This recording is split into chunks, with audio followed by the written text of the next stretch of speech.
Assalamualaikum warahmatullahi wabarakatuh. Pada tutorial kali ini, kita akan belajar menggunakan aplikasi pemodelan basis data yaitu MySQL Workbench.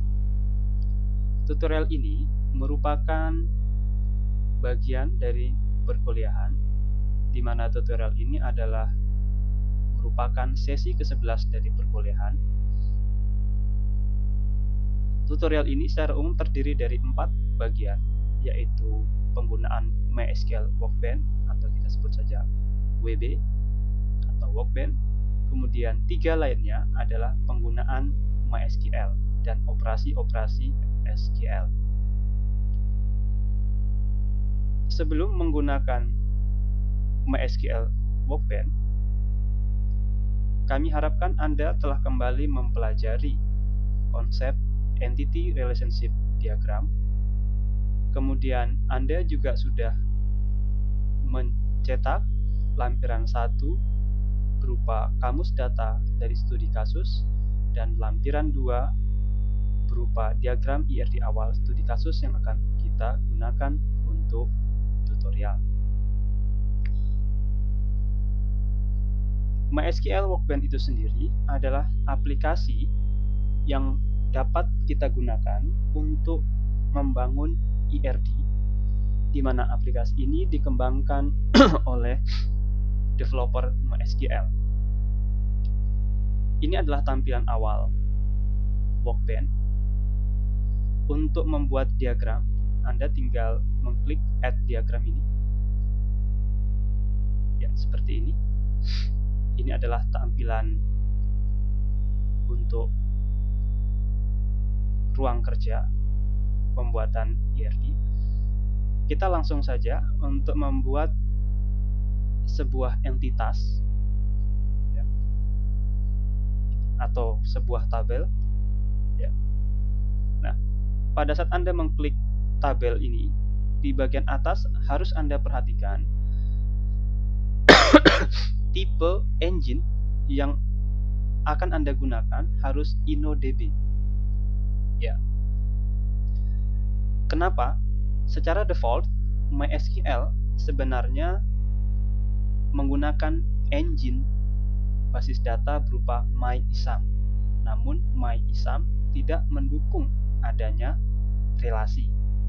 Salah satu engine yang mendukung adanya relasi adalah engine InnoDB. Jadi, pastikan ini sudah dalam berbentuk InnoDB.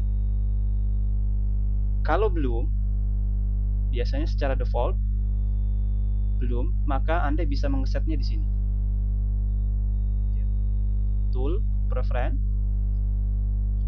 kemudian Anda masuk ke MySQL. Nah, Anda pilih defaultnya adalah InnoDB.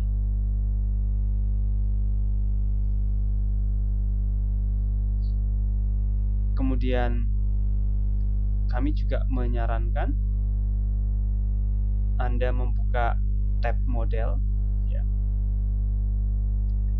Kemudian tolong Anda set kolom name untuk foreign key seperti ini.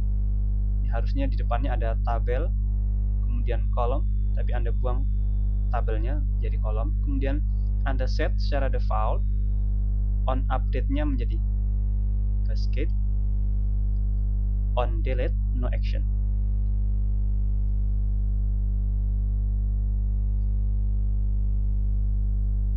Ya, ini beberapa setting awal yang perlu Anda atur. Oke, kita kembali untuk membuat tabel basis data atau entitas. Kita ketahui ada entitas yang namanya branch atau kantor cabang ya. Kemudian double klik tabel ini atau entitas ini ya, sampai muncul di bagian bawah seperti ini. Kemudian Anda bisa ganti nama entitasnya menjadi branch seperti ini. Kemudian kita tahu bahwa entitas memiliki atribut atau properti, kita isikan di sini. secara default dia langsung menambahkan sebuah atribut. Kita coba ganti sesuai dengan apa yang ada di lampiran 1 menjadi branch number. Kemudian kita tahu bahwa data type-nya itu berbentuk teks, sehingga kita bisa menggunakan variabel karakter. Untuk memahami tipe-tipe data ini, Anda bisa membuka help dari MySQL atau buku-buku lain yang menjelaskan spesifikasi dari masing-masing tipe data. Ini kita isi 4 karakter, kemudian primary key-nya dia bertindak sebagai primary key. Kalau kita nonaktifkan, Anda perhatikan dia hilang. Ya. Kita tahu bahwa sebuah primary key itu harus not null, artinya harus berisi. Sedangkan yang ini menunjukkan apakah ini berbentuk binary, ini unsigned, zero field, atau auto increment. Kemudian kita tambahkan lagi field baru atau atribut baru sesuai dengan yang ada di tabel lampiran 1. Kita masukkan seperti ini, string. Kemudian kita ganti panjang karakternya hanya 30. Kemudian ini harus not null, harus berisi. Kemudian ada city, panjang karakternya kita isi maksimal 20. Kemudian state, ya, state kita isi maksimal. Oke, state itu berbentuk tipe data enum. Kita cari tipe data enum. Tapi data enum adalah tipe data yang sudah memiliki variabel yang tidak bisa diubah nantinya. Nah, kita lihat, kita isikan. Ini kita isikan dari misalkan dari sebelah Sumatera, misalkan Aceh, ya. Kemudian Sumatera Utara, kemudian kita isi saja langsung, misalkan DKI Jakarta. Ini yang dimaksud state di sini adalah kita ambilkan provinsi, ya, kita maksudkan adalah provinsi. Kemudian Jawa Barat, kemudian Jawa Tengah,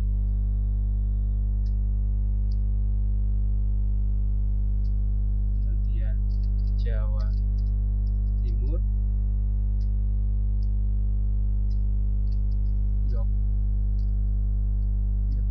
Yogyakarta,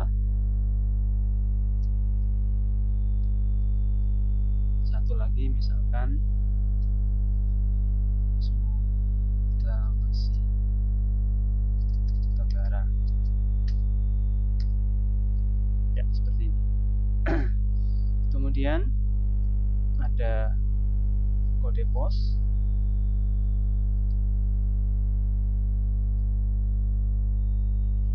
karakter.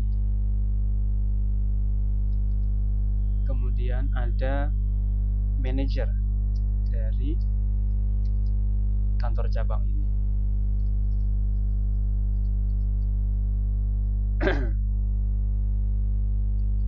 Ini akan kita bertindak sebagai foreign key nanti. Nah, misalkan kita mewajibkan bahwa city harus terisi, state juga harus terisi, zip code misalkan boleh kosong, kemudian manager staff sebenarnya dia harus terisi, karena ini merupakan foreign key yang akan masuk ke dalam tabel brand untuk menentukan bahwa kantor cabang ini dipimpin oleh staff siapa. Namun karena datanya masih kosong nantinya, maka kita set saja dia boleh null. Ya, seperti ini. Untuk mengubah-ubah tampilan ini Anda bisa memodifikasinya di sini ya, berbentuk klasik misalkan seperti ini, ataupun seperti apa sesuai dengan kesenangan Anda. Ya, saya pakai saja yang default. Ini cara membuat tabel. Nah, kalau kita ingin mengedit, sama saja, Anda bisa klik edit tabel ya, seperti ini. Lalu Anda bisa edit. Di sini ada untuk mengedit kolomnya atau fieldnya, kemudian untuk nanti mengedit indeksnya ya. Di sini karena range number bertindak sebagai primary key, maka dia langsung dijadikan sebagai index. Kemudian nanti kalau kita akan mendesain foreign key di sini, trigger, partitioning, option ya. Kemudian proses untuk masukkan data kalau sudah terkoneksi dengan basis datanya, dan bagaimana mengatur privilege, siapa yang berhak mengakses basis atau tabel ini. Baik, kita akan fokus dulu pada bagian ini. Nah, kita coba lagi membuat sebuah basis tabel atau entitas, misalkan telepon ya. Double klik saja, lalu kita ganti telepon, pastikan dia berbentuk engine-nya InnoDB, kemudian kita mulai masukkan ID-nya. Nah, ini karena dia nanti ini sebenarnya adalah tabel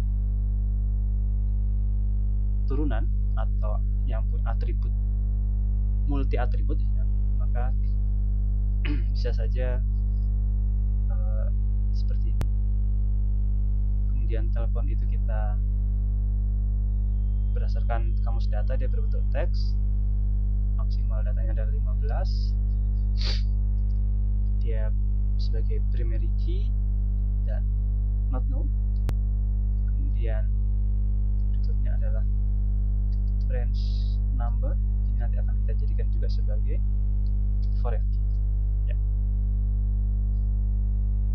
Ini juga bertindak sebagai data yang not known. Seperti ini membuat tabel atau entitas pada Workbench sangat mudah. Silakan Anda latihan membuat entitas atau tabel-tabel lainnya.